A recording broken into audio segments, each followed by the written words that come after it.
Assalamualaikum warahmatullahi wabarakatuh. Pada pertemuan kali ini saya ingin memaparkan materi mengenai tes dalam evaluasi pembelajaran bahasa. Yang pertama yaitu tujuan evaluasi pembelajaran bahasa. Tujuan evaluasi pembelajaran bahasa memberikan informasi mengenai hasil belajar siswa, masalah dan kesulitan yang dialami siswa dalam belajar bahasa, dan penyelenggaraan pengajaran. Selanjutnya, saya akan membahas tentang subjek dan objek evaluasi pembelajaran bahasa. Subjek merupakan pelaku evaluasi pembelajaran bahasa. Adapun sasaran evaluasi. Sasaran evaluasi meliputi prestasi. Prestasi ini subjeknya yaitu guru mata pelajaran bahasa Arab itu sendiri. Yang kedua yaitu sikap peserta didik. Sikap peserta didik subjeknya guru atau orang lain yang telah mendapatkan pelatihan. Sedangkan sasaran evaluasi yang ketiga yaitu kepribadian peserta didik. Kepribadian peserta didik ini subjeknya yaitu psikolog atau orang yang telah didik untuk mengukur kepribadian. Selanjutnya, adapun objek. Objek evaluasi pembelajaran bahasa Arab dibagi menjadi dua. Yang pertama yaitu objek secara umum dan objek secara khusus. Adapun objek umum meliputi input, transformasi, dan output. Input meliputi bakat, kepribadian, sikap, inteligensi, dan minat. Dan transformasi meliputi kurikulum, metode pembelajaran, situasi dan sarpras, sistem manajemen, guru, dan personal lain. Yang ketiga yaitu output. Output meliputi prestasi belajar yang terdiri dari kognitif, afektif, dan psikomotor. Ketiga ini menjadi umpan balik terhadap input, transformasi, output ini saling menjadi umpan balik. Adapun selanjutnya itu objek khusus. Objek khusus meliputi objek tes bahasa Arab. Objek tes bahasa Arab terdiri dari komponen bahasa, yaitu bunyi, kosakata, dan tata bahasa. Dan adapun kemahiran berbahasa, tes bahasa terpadu atau integratif. Kemahiran berbahasa meliputi 4, yaitu mendengar, berbicara, membaca, dan menulis. Bunyi termasuk mendengar, berbicara, membaca, kecuali menulis. Sedangkan kosakata dan tata bahasa meliputi mendengar, berbicara, membaca, dan menulis. Selanjutnya saya akan membahas tentang pendekatan tes bahasa. Pendekatan tes bahasa dibagi menjadi 5, yaitu pendekatan traditional approach atau al-madkhal at-taqlidi. Yang kedua yaitu pendekatan discrete atau disebut juga dengan discrete approach atau al-madkhal al-tafri'i. Yang ketiga yaitu pendekatan integratif atau integrative approach atau al-madkhal al-takamuli. Yang keempat yaitu pendekatan pragmatik, disebut juga dengan pragmatic approach atau al-madkhal al-pragmatizi. Yang terakhir yaitu pendekatan komunikatif, disebut juga dengan communicative approach atau al-madkhal al-ittisali.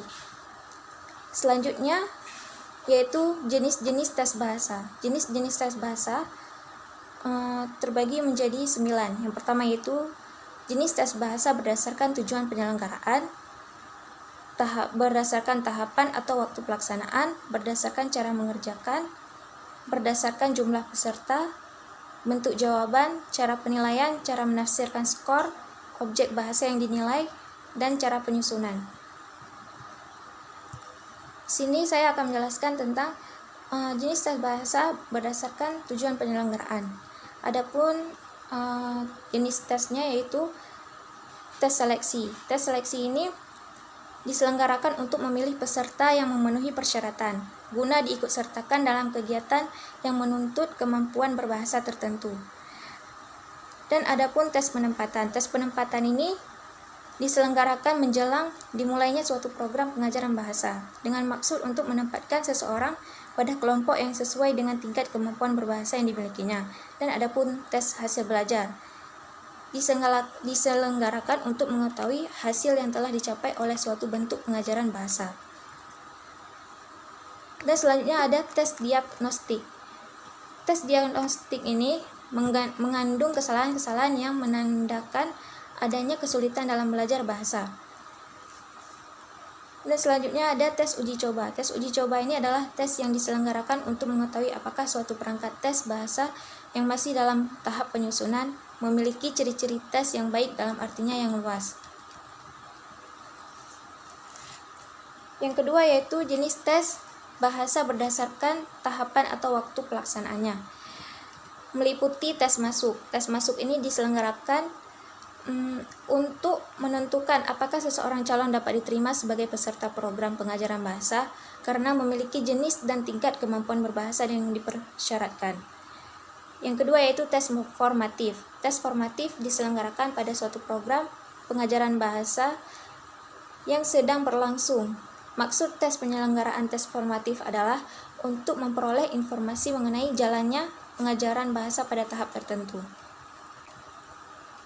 Dan adapun tes sumatif. Tes sumatif ini diselenggarakan pada akhir atau menjelang akhir pengajaran bahasa. Tujuannya untuk mengetahui hasil pengajaran secara keseluruhan. Dan adapun prates. Prates ini untuk mengetahui kemampuan berbahasa yang dimiliki seorang siswa pada awal suatu program pengajaran bahasa.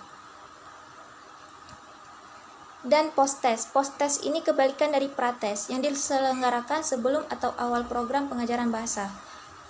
Postes ini diselenggarakan menjelang atau pada akhir program, yang bertujuan untuk mengetahui tingkat kemajuan kemampuan berbahasa yang telah dicapai pada akhir program pengajaran. Dan adapun yang ketiga yaitu jenis tes bahasa berdasarkan cara mengerjakannya, yaitu dibagi menjadi dua. Yang pertama yaitu tes tertulis, dan yang kedua yaitu tes lisan. Tes tertulis ini baik soal maupun jawabannya pada dasarnya dilakukan secara tertulis. Sedangkan tes lisan, pada penyelenggaraan tes lisan baik pernyataan maupun lebih-lebih jawaban atas pertanyaan dilakukan secara lisan. Tes ini dimaksudkan untuk memperoleh informasi tentang kemampuan menggunakan bahasa secara lisan. Yang ketiga yaitu jenis tes bahasa berdasarkan jumlah peserta. Dan yang keempat yaitu jenis tes bahasa berdasarkan bentuk jawaban. Adapun jenis tes bahasa berdasarkan jumlah peserta, misalnya yaitu tes perseorangan. Pada penyelenggaraan tes bahasa secara perseorangan, setiap peserta tes menerima tugas atau pernyataan tes sendiri, tidak bersamaan dengan peserta tes yang lain, dan langsung menjawab atau mengerjakannya sendiri. Dan adapun tes kelompok. Tes kelompok ini berbeda dengan tes perseorangan yang diselenggarakan secara terpisah untuk masing-masing peserta.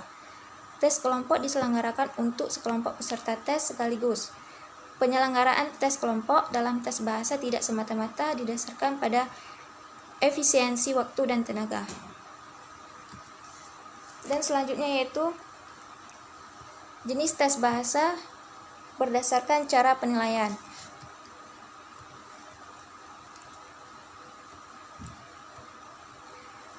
Berdasarkan cara penilaian bisa dilakukan dengan tes objektif atau matching test, tes benar salah, tes pilihan ganda, maupun tes esai. Dan selanjutnya yaitu jenis bahasa berdasarkan cara menafsirkan skor, yang meliputi tes acuan norma. Tes acuan norma ini kemampuan setiap peserta tes itu berbeda-beda. Skor-skor itu ditafsirkan sebagaimana cerminan tingkat penguasaan peserta tes. Yang kedua yaitu tes acuan kriteria. Berbeda dengan tes acuan norma, yang tingkat kelulusannya ditentukan setelah skor sudah didapatkan. Sedangkan tes acuan kriteria ini ditentukan sebelum tes dilaksanakan.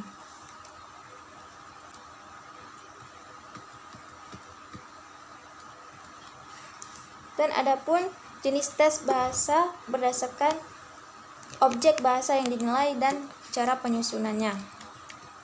Jenis tes bahasa berdasarkan cara penyusunannya. Yang pertama yaitu tes terstandar. Dilakukan dengan memperhatikan beberapa tahap yang memenuhi persyaratan, meliputi penyusunan cetak biru, penyusunan dan penulisan butir tes, beberapa tahap uji coba, revisi, Cetak biru itu berisi tentang deskripsi tentang berbagai aspek penting yang mendasari pengembangan tes terstandar sebagai pedoman. Adapun yang kedua yaitu tes buatan guru. Tes ini lebih sederhana dibandingkan tes terstandar. Prosedur yang diselenggarakan dibuat oleh pengajar itu sendiri. Kelebihannya yaitu pengajar dapat memberikan PR kepada peserta didik, serangkaian tes pendek seperti kuis atau tugas-tugas yang lain. Cukup sekian hasil pemaparan materi saya pada hari ini. Lebih dan kurang saya mohon maaf. Wabillahi taufiq wal hidayah. Wassalamualaikum warahmatullahi wabarakatuh.